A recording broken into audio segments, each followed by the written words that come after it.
Welcome back to AgriTalk, and we welcome Missouri Senator Roy Blunt. Senator, thanks for joining us. Hey, Mike, it's good to be with you. Thanks for what you're doing on AgriTalk every day.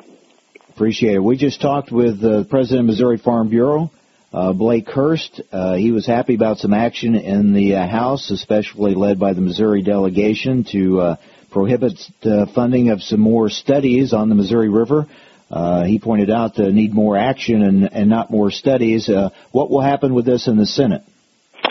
Well, I came within one vote of being able to transfer quite a bit of money out of the Wildlife and Habitat Fund to the River Management Fund, and Sam Graves in the House was able to cap this Wildlife Habitat Fund at last year's spending level, which means he reduced that amount by about $50 million. I'd like to see that, or $25 million. I'd like to see more money go into managing the river. You know, we decided, all the senators along the river, and I imagine all the members of Congress along the river last year when all 7 states were flooded, that flood control is the number one priority for the river. I'd like to be able to look at the budget and tell what the number one priority is. But if you look at the budget that the Corps sets out for the river, you'd take a while to guess that flood control is the number one priority, and I think we need to get the river to where it becomes the asset it can be, but we're controlling flooding in the river as much as we can. Senator Hoven and I spent 2 days a week or so ago coming down the river with the Corps, looking at the reservoirs upriver and the levee and dike and rivette systems downriver, and clearly there's a lot of work that needs to be done just to control the river in the way that it needs to be utilized and controlled. Do you think progress is being made?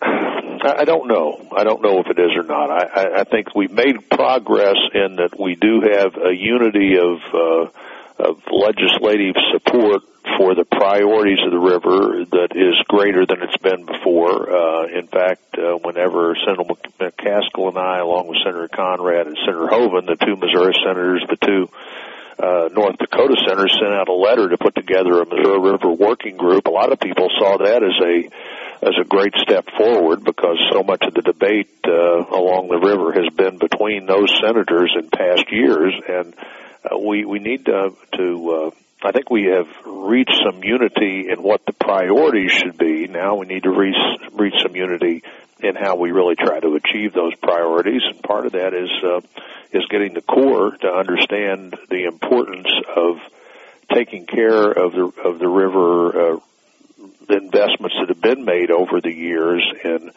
the dams, the reservoirs, and then on our part of the river, the levees and the other river management tools along the river.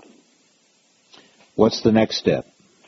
I think the next step with the river is just to keep pushing for the right kind of funding to monitor carefully now how we get the river back into at least the condition it was in a year ago before we had the floods that we had with the Missouri River from the Missouri border all the way to St. Louis in flood stage for 3 or 4 months in that entire span of the river.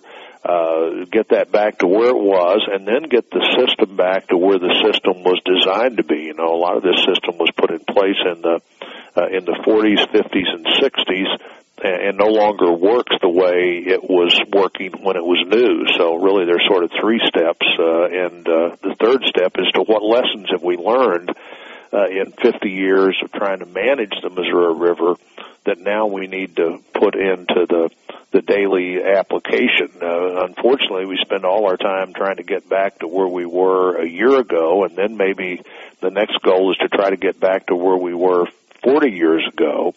And then the third goal is to see what we've learned and what do we need to do in terms of changing the way we deal with the river so that we don't have this annual flood that we've had most years in the southern basin. Looks like we may miss that flood this year, and that'd be a real relief because it's going to take most of this year to get the levee systems back to where they were at the beginning of 2011.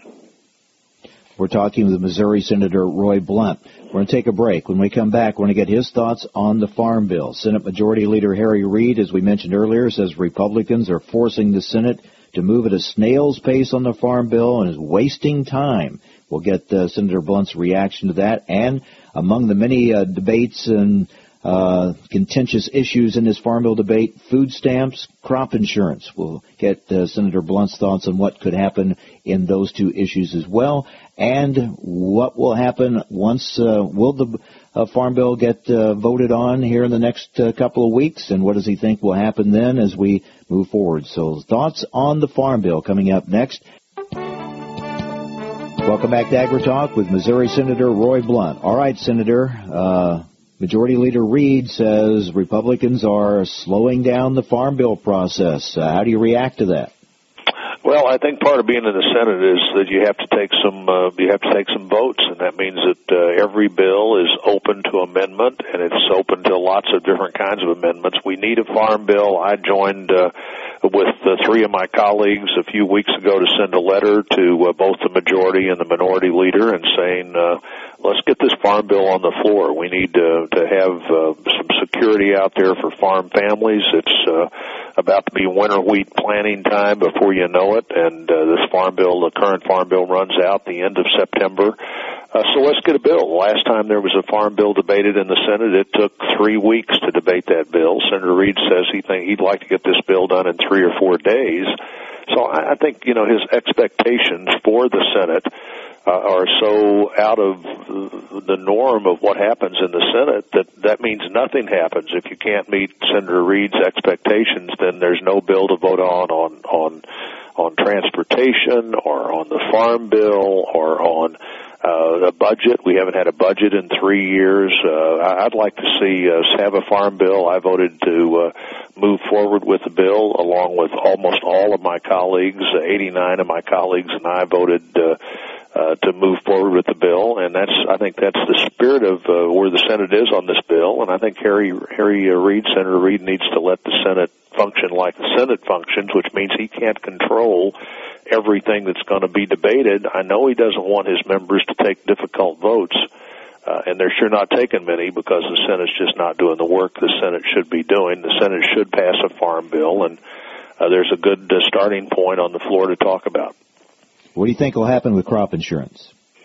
Well, some conservatives say that we could find more savings in crop insurance. I think that crop insurance is one of the programs that we consistently hear from our farm families is very important to their safety net. If you cap crop insurance, you could have the unintended consequences of hurting smaller farmers and causing lenders not to lend because the lenders then don't have that safeguard. These are good times for farming America. We're feeding an awful lot of the world, and I think crop insurance, particularly those years when you don't really need to use it, but it still allows you to make the decisions that you need to make to be the part of the solution to feeding people all over the world. And even just was listening to the spot you had on between our discussions of Feeding America program. American farm families keep people in good food all over the world, and we need to encourage more of that, not less of that, as demand for food is going to increase dramatically over the next few decades. Just a minute left. We're going through the lengthy amendment process now that can really bog things down even more. Do you think a bill will get done in the Senate here in the next couple of weeks? Well, I hope so. And like I said, I'm encouraging the majority leader to actually let the Senate do its job. Some of these things don't maybe relate directly to the Farm Bill, but repealing the death tax, repealing the so-called estate tax certainly impacts farm families. Senator Johans, our neighbor from Nebraska, and Senator Crapo from Idaho have an amendment about regulating people who are trying to to protect themselves in the commodity market or other markets so that you can't do that in an excessive way. And there'll be some amendments that don't relate as directly, but that's part of, again, that has traditionally been part of the Senate from the very start. If you're going to be in the Senate, you ought to be able to understand that part of that is taking some hard votes. And I know the majority leader, the Democrat leader, doesn't want his members to take those hard votes, but that shouldn't stand in the way of getting things done. So hopefully the Farm Bill will be one of the things that we're at least able to pass a bill from the Senate. I don't think that House is going to pass a bill until the Senate passes a bill. Right. And I'd like to see us get that started and get it started in the next couple of weeks. All right, Senator, we'll talk again soon. Thank you much. Good to talk to you, Mike. Thanks for what you're doing. Missouri Senator Roy Blunt.